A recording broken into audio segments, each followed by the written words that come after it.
मैं भागवत की कथाकार हूँ। आज से 5000 साल पहले ये कथा लिखी गई और जितना ये उस समय के लिए ज़रूरी है उससे कहीं ज़्यादा ये आज के समय के लिए ज़रूरी है। एक बहुत सिंपल सी बात है, हमारे ऋषियों ने जब ये ग्रंथ लिखे, व्यास जी ने 18 पुराण लिखे, वाल्मीकि ऋषि ने रामायण लिखी और बाबा तुलसीदास जी ने तो रामचरितमानस कलयुग में ही लिखी है, आज से कुछ समय पहले के ही।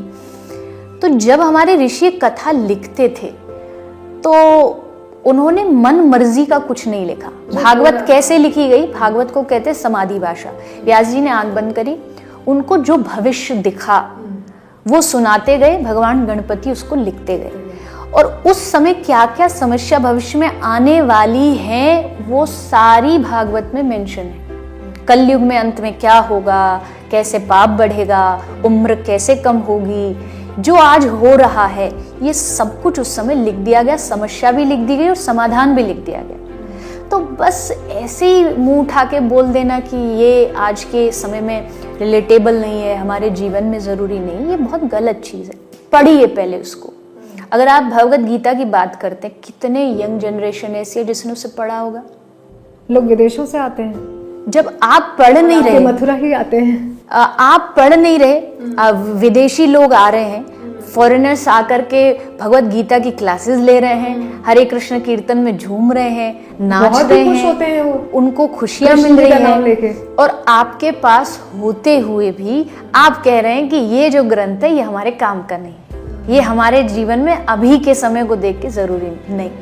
भगवत गीता, रामचरितमानस, रामायण, श्रीमद् भागवत एक ऐसे ग्रंथ हैं कि आप अभी परेशान हो और आप भागवत का, ये भगवत गीता का कोई पन्ना खोल के देख लो, आपको अपनी समस्या का समाधान वहां मिल जाएगा। क्योंकि ये किताब नहीं है। किताब होती तो एज अ हिस्ट्री बस पढ़ाई जाती, इनके लिए इतना बड़ा अल्प ज्ञान भी वजह है। अल्प ज्ञान, अल्प, हाँ हो सकता है, या फिर ये कह लीजिए बचपन से उनको समझाया नहीं जा रहा है, एजुकेशन सिस्टम में नहीं समझाया जा रहा है।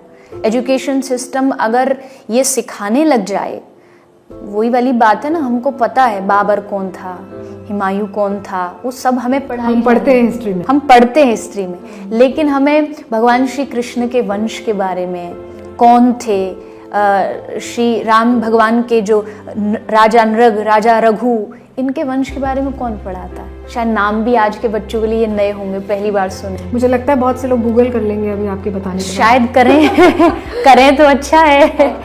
तो मतलब चलो एजुकेशन सिस्टम, अब एक्सक्यूज नेक्स्ट क्या होगा कि भाई ये तो सिस्टम चेंज होगा तभी हम कुछ कर सकते हैं। तो घर में पेरेंट्स करें, वो जिम्मा उठाएं, वो जिम्मा उठाएं। आपका बच्चा है, आप ये नहीं कर सकते कि आप पूरी जिम्मेदारी स्कूल को दे दो, या मैं तो आज कहूँ स्कूल भी नहीं, आज के माता पिता क्या करते हैं, सारी जिम्मेदारी दे देते हैं आईपैड को।